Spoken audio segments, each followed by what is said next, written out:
This is Optimus Prime, and you're listening to All Things Transformers.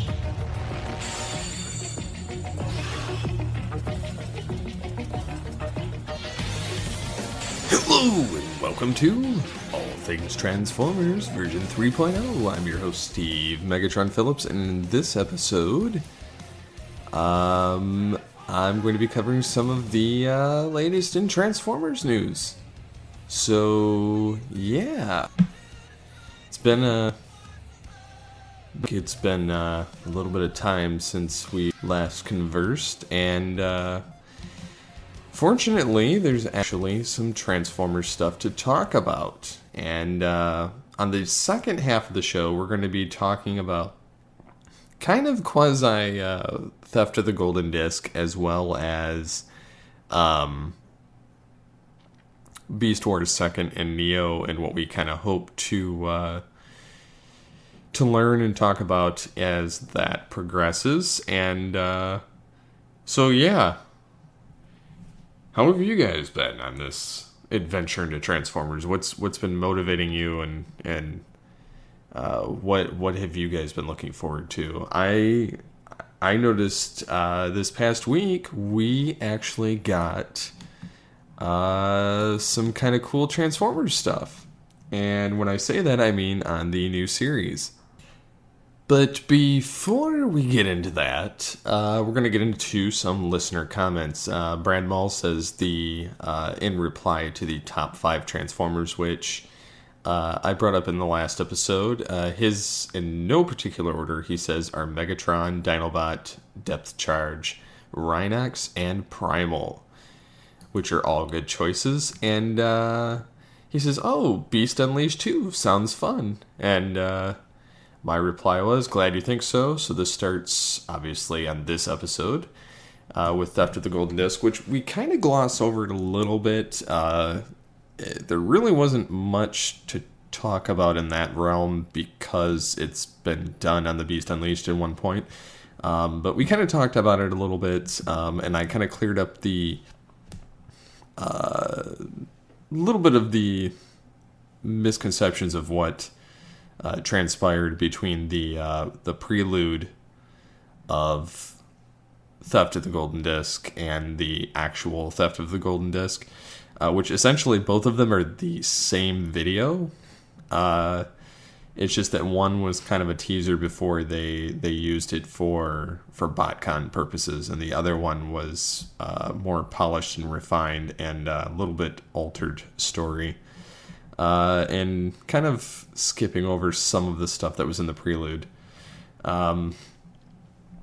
He says, so now adding to the original Beast Unleashed RSS feed?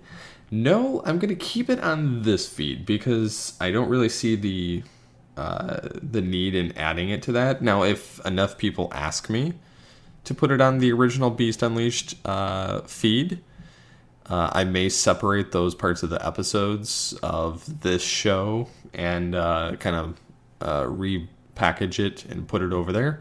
But at this point, I don't see the purpose in reopening a dead feed. And I think that it would be better served being here rather than having go subscribe to this feed, go subscribe to this feed. We're kind of condensing in 2018 on the Geekcast Radio Network, and so rather than having a feed for every sub show that may not last entirely that long, we're going to be combining some, and so you'll get more in that feed with less subscriptions, if that makes any sense. So, Hobby Lobby has had a few waves now of different kinds of Transformers art stamped into sheet metal, which I did not know this, and I'm actually quite excited about it. I was reading about this on T-Formers, and there's been two new pieces featuring G1 Optimus Prime and Bumblebee, represented in the design of the 2006 Classics toys at Hobby Lobby. they were priced at $18.99 each, which really isn't that bad, even though it's the size of like a small calendar, because you get kind of some of the it gets kind of the G1 grid in the back with like an outline of the figure itself and all the little details, and it says Transformers, and it's got Prime in an action pose. Honestly, if it weren't for the fact that I don't put up stuff on the walls anymore, I would get my hands on this Optimus Prime one. Like 100% get my hands on this Optimus Prime one because I think it's awesome. But yeah, that's I'm really digging how that turned out. And then in other Transformers news, it's funny. The Transformers Pictures is called Allspark Pictures, which is Paramount and Hasbro's take on Marvel Studios. So, yeah, Greg Moradian is his name, who's currently at Fox 2000, is going to be heading this Allspark Pictures. And the reason they're saying this is that as president of Allspark, he will oversee film and television productions starting in January. Sources say the company has been making an effort to raise money to start its own studio for some time and is trying to attract funding in the 9-figure range in order to properly develop its own slate of films. The hope is to transform itself into an industry player to rival Marvel Studios. The company currently has a deal with Paramount. It wants to expand that relationship so that Paramount isn't just distributing movies, but is also partnering and financing films and developing projects. So you're almost kind of looking at like a CBS situation with Paramount, but with Hasbro. So that's kind of cool. They're saying that because Paramount has successfully made films based on Hasbro's characters like Transformers and G.I. Joe, those franchises will not be a part of the new pact. Paramount develops any movies featuring those characters with Hasbro serving as its producer. Which is a little bit odd. But they're going to put like...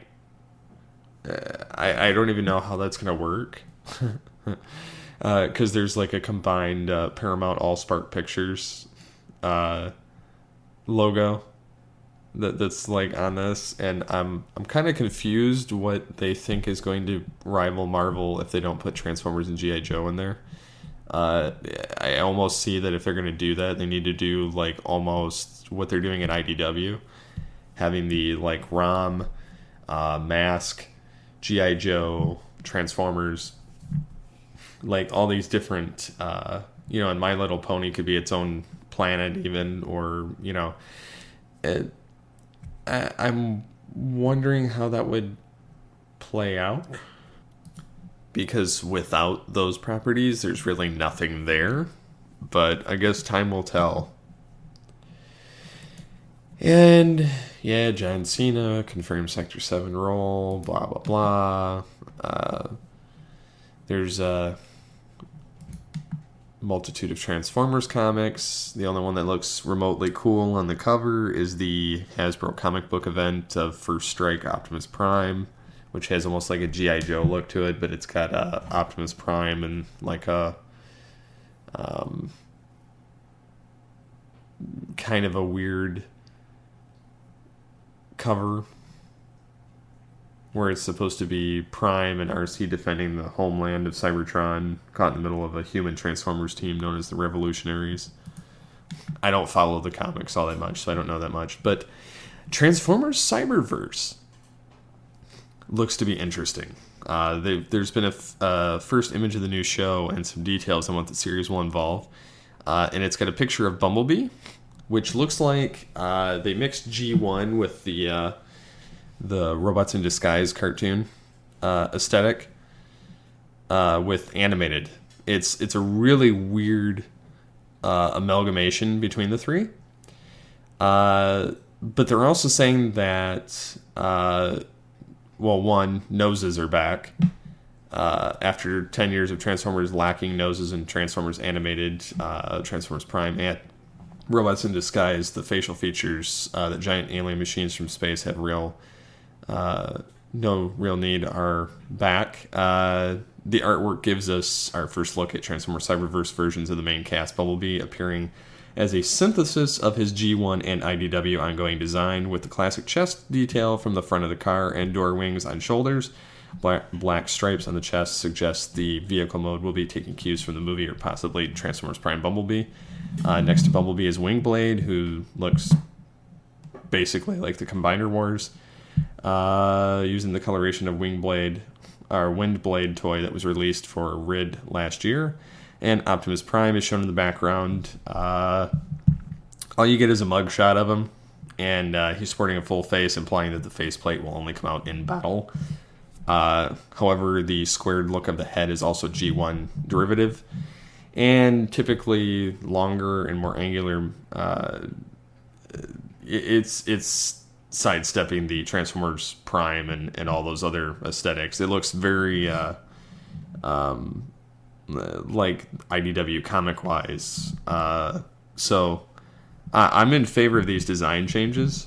The only thing I'm a little leery about is I wonder what the tone of the show is going to be. I'm wondering if it's going to connect directly to the Prime Wars stuff. I'm wondering if it's going to I really don't know what it's going to be about, but they report that Bumblebee is on a critical mission where lives are at stake, only he can't remember what it is, which is a bit weird. And they're saying it's a good thing his best friend Windblade has found him to help repair his damaged memory chips. With each recovered memory, Bumblebee rediscovers his past adventures on Cybertron before coming to Earth. He relives fun moments when he played Cybertronian sports with his friends, and even tragic ones that would change his life. His past will shape him into becoming the hero we know today.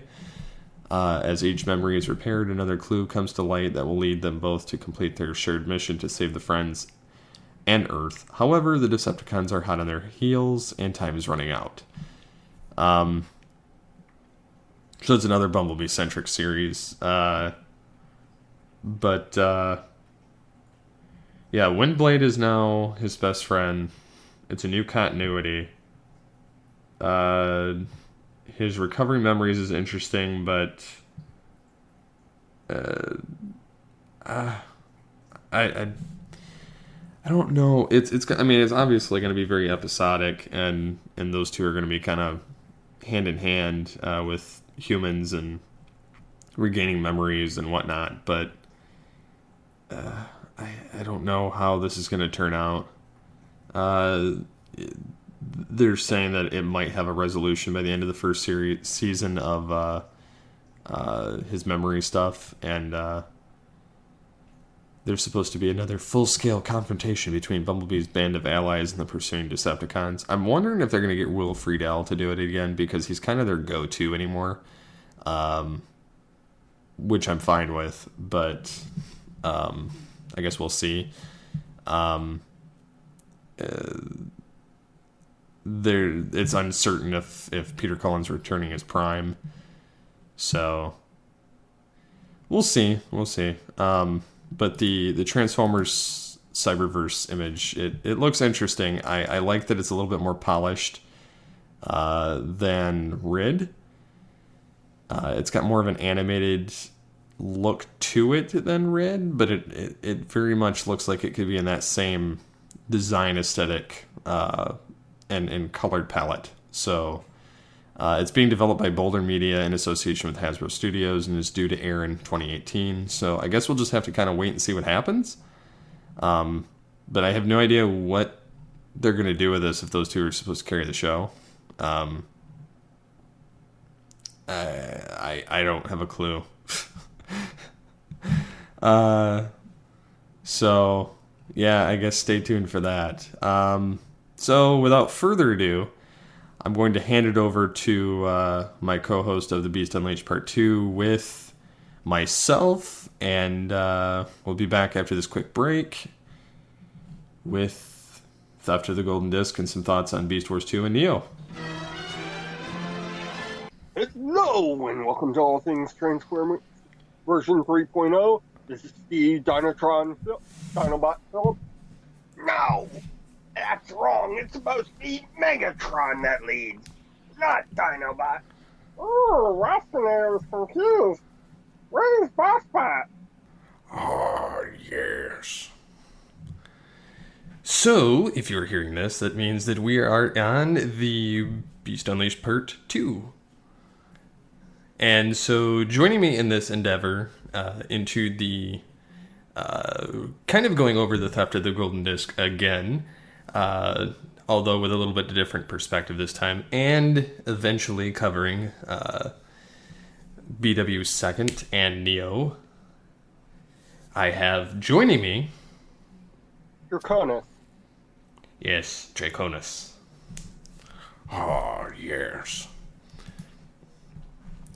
So, should we do a little bit of a description of the Theft of the Golden Disc? If you'd like. It was originally shown as part of the, I can't believe I just forgot as soon as we were talking about it. BotCon 2006.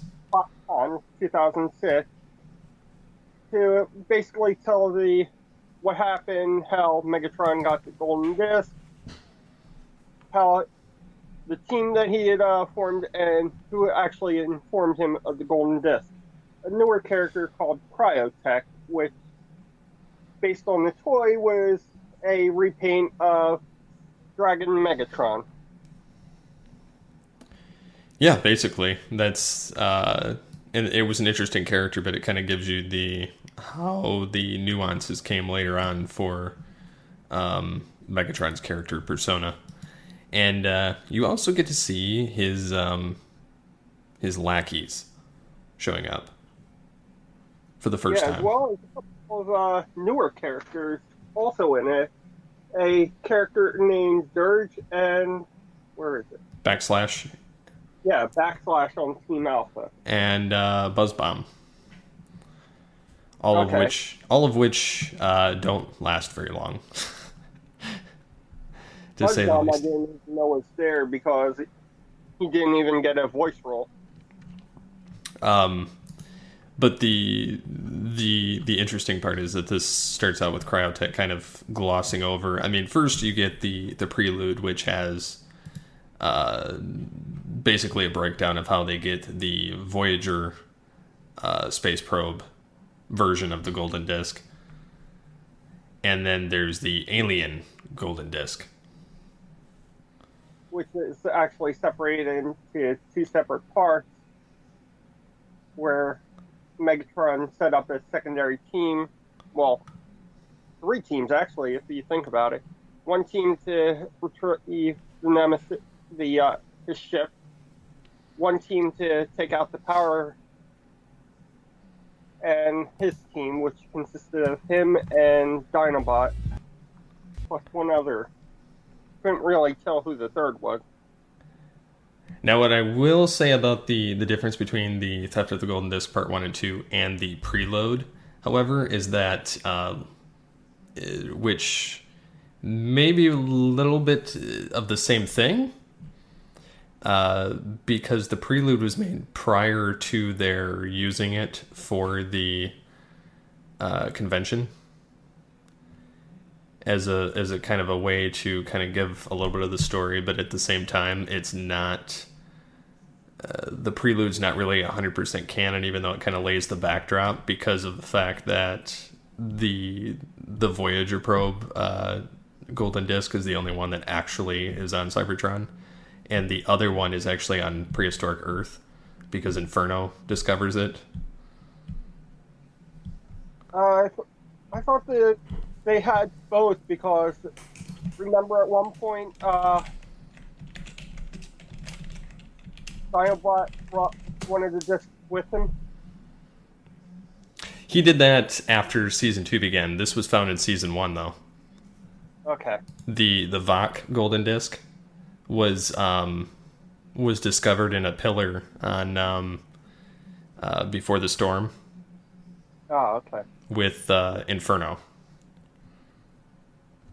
Yeah, before he went completely batshit insane. Pretty much. Sorry about the cursing. Oh no, that's fine. So yeah, the theft starts out with some pretty good voice acting. You have a variety of people that have been involved with the Transformers fan dubbing over the years. Trying to recall the names. David K was one. Well, obviously. A lot of them didn't have actual voices in a sense because, like, Tarantulas was just reused canned vocals, and then there were statues of previous BotCon exclusives of like Antagony and J-Axis, and then the Cyberplanet keys and the replica of the Matrix and the diagnostic drone, and as well as the Energon chips from Transformers Energon, one of them being used as a bomb. and then they used for a lot of the pre-forms of some of the figures, they used some old G2 / Machine Wars concepts for the flyers, and then for the other ones they used Cybertron rehashes. Yep. Primarily. Easter egg of Megatron being the G2 Megatron, I believe. Megatron was using Scattershot's body from Energon, I believe. Okay, Could be because it wrong. also looks like one of the G2 toys for Megatron. Yeah, they didn't use that for him because that was a totally different body, and then I remember trying to obtain it at the time when it came out, and that was when I first realized that was not going to happen because it started off at like 130, and then I like to keep up and see how high it gets, but I've seen it go as high as like $1,500 for that one figure, even though it's just a repaint and a retool of the head. It looks like they were using it for Dinobot. They used Rid Grimlock for that. It was also used for one of the Beast Wars second characters, the giraffe. Which we'll get into later on down this mission, because I have no idea any of their names. So that'll be interesting to learn that. Okay. One of the things, as a warning beforehand, is when it comes to both Beast Wars second and Neo, it was a Japanese exclusive, and I might end up saying by mistake Prime instead of Convoy for both Leo Convoy and Big Convoy. More often than not, I just nicknamed him Leo Prime and Mammoth Prime. Which they technically are, and then Convoy, or Convoy Primal, shows up. Yeah, they call him Beast Convoy. Yep, and he's kind of like the just regular Convoy of that generation. Yep. So I've seen a little bit of it because TF Cog, I don't know if you're familiar with them. Yeah, I've gotten all the dubbed versions up to where they ended, and then got the rest of this. Beast Wars second subtitle, Beast Wars Neo, I can't even find a subtitle version. Yeah, I'll have to dig into that and ask some of my sources there, because they those guys tend to know where to look, even though they don't do it anymore, which is unfortunate. Yeah, I would have preferred dubbed version. But yeah, I know that they did some of the dubbed up to a certain point. I wouldn't be surprised if Hasbro finally woke up and tried to get Beast Wars second and/or Neo thrown to Netflix. I don't think they'll do that, just because it would have to be subbed. Then again, I don't know. I'm surprised Shout Factory hasn't done them yet. I've talked to the people over at Shell Factory, and so far they're getting blocked, which is the same reason they didn't release the 2000 Rid. They were actually told on that one they couldn't do it because of the name. I think it has more to do with the fact that Hasbro doesn't actually own those. I think those are like, I think the fact that those are Takara, and that's primarily why nobody's able to get their hands on it. Because I know that was part of the reason why Headmasters had a issue initially, because it took them forever to get that, and that wasn't even dubbed. And we tried, from the TF Cog, we tried to get one of the... we dubbed one particular episode that was supposed to be like the most work we ever put into one. And did brand new vocals for it, brand new audio, everything, and had like the cleanest, most HD quality version, and tried to get it included on the DVD. And they were like, yeah, we can't do that. So... which would have been nice. There might be one other reason for original Red being down too. It was co-done by Funimation for the dubbing. Which I think is going to be bought out by Sony soon, so we may see something happen from that. Well, we'll see. Because they've done the movie at one point, so you never know. Yep. And the Easter egg of the original movie was Scramble City, but the only reason they even got that was by not having any voices or the original dub on it. Mm-hmm.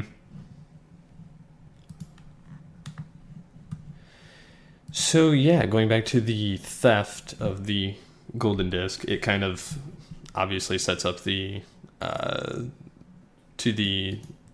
comic prior to the series. Yep. Which is the Dawn of Future Past. Yeah, included with the box set of Beast Wars. Or the 10th anniversary, I believe. Yeah, they had the Maximals in it, and then they had the few Predacons, and then they had which those were the obscene amounts. And then the story was done by Bob Forward and Ben Yee, which is very fitting. And the comic for it was great when I read it. Yep. Filling in a lot of the blanks between the video and the series, and so you kind of get to see why some people went into stasis pods, why, who ended up on what ship, and why they were shorthanded, and so... it was kind of interesting to see. Well, one of the few times the BotCon exclusive versions of Cheetor, Tigertron, and I believe Air Razor's designs were from the exclusive toys to be actually used as canon.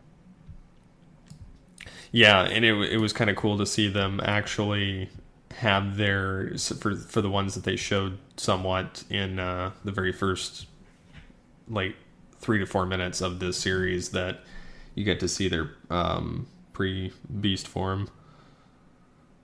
Yep.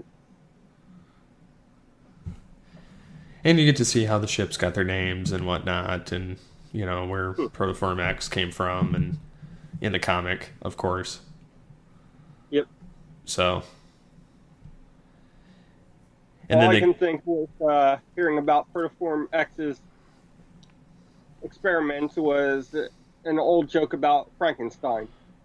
It's alive! Alive! And then in the end, they kind of allude to the revival of Razor Claw, which is supposed to be after Beast Machines. Which they never really explained all that well. So it would have been kind of nice to know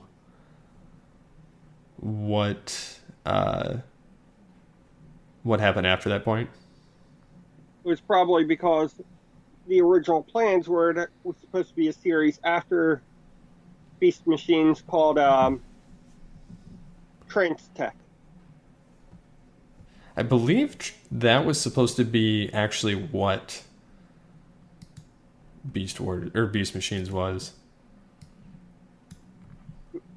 I want to What say. I read, yeah, I want Trans Tech to. was. Oh, you go first. I was gonna say I want to say that it was the original concept before, but yeah, it's supposed to be picked up. Yeah, it looks like it's supposed to be picked up after the events. And it was supposed to be Mainframe Entertainment. It just looked way too weird. Well, some of the actual designs were pretty damn good. They actually made Night Scream look halfway decent compared to his Beast Machines form. Yeah, the Trans Tech one looked weird. Depth charge didn't look too bad. Don't you mean the Beast Machine one looked a little weird? The gothic look compared to the very dark vampiric form? Well, I was talking about Trans Tech. Yeah, the for Night Scream, he looked a little bit better as the Trans Tech form than the emo teenager look. Yeah, I didn't really care for that character either way, so it wasn't that hard of I was hoping they would have been doing what they did with Cheetor for season 3. But I'm not surprised it didn't take off. I wasn't real fond of half the designs I saw for it anyway. They were trying basically for a hybrid between G1 and Beast Wars from the look of things.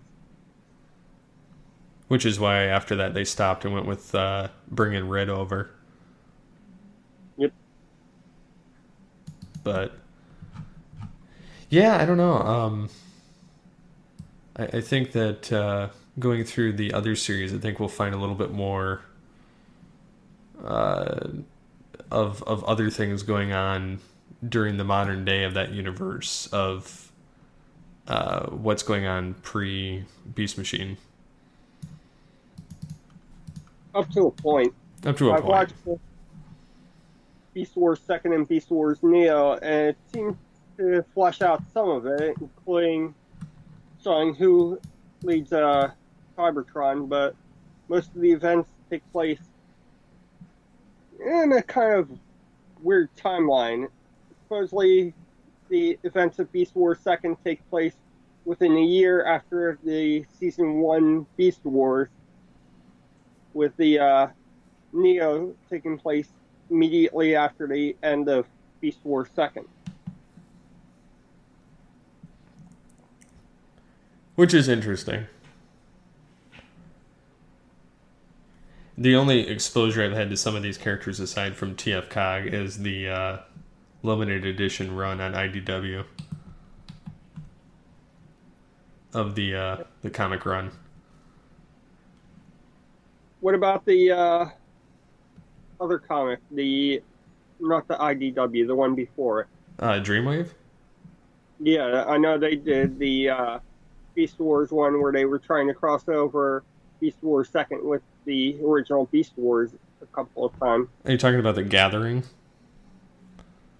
Might have been that. It's been years. It was an IDW production. They were supposed to do it under Dreamwave originally, but IDW picked up that after Dreamwave went belly up.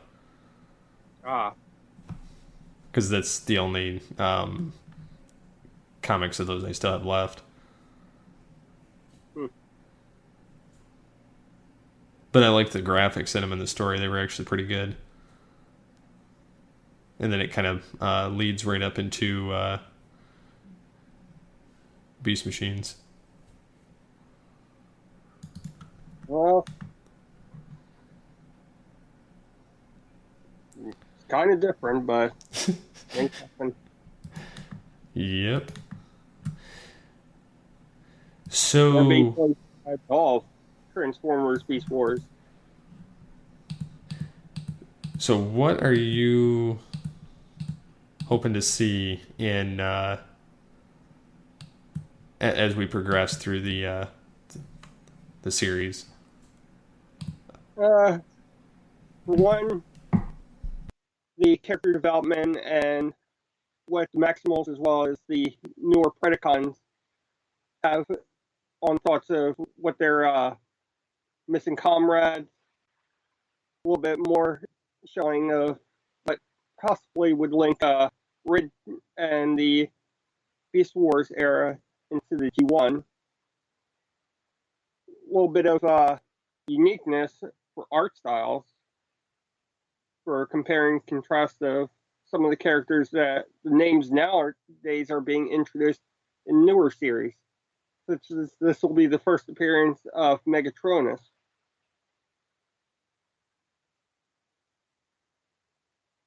In is that in Neo or in 2?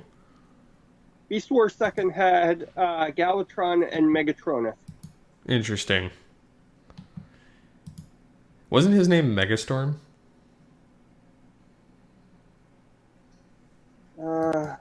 As far as the figure? I want to say it was. Neo that had Megatronus. That might be. Because I know 2 had Megastorm. Who eventually became a mini Trypticon.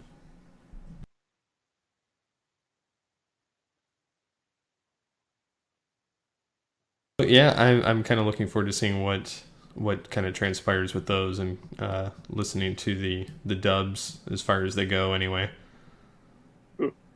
So I think that about rounds it out then. Any other thoughts before we go? Well, I hope we do pretty well with the Beast Wars 2nd and Neo, and hope eventually Hasbro brings it out either allows the DVDs to come out or possibly some of the toys for the anniversary of Beast Wars.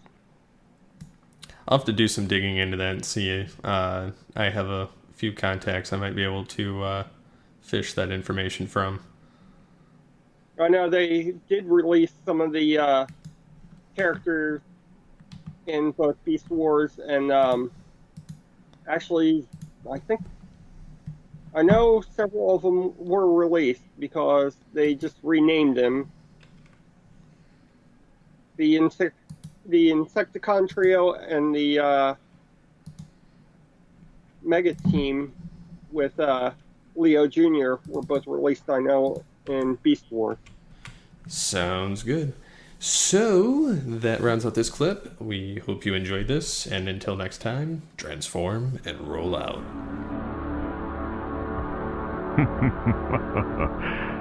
Yes.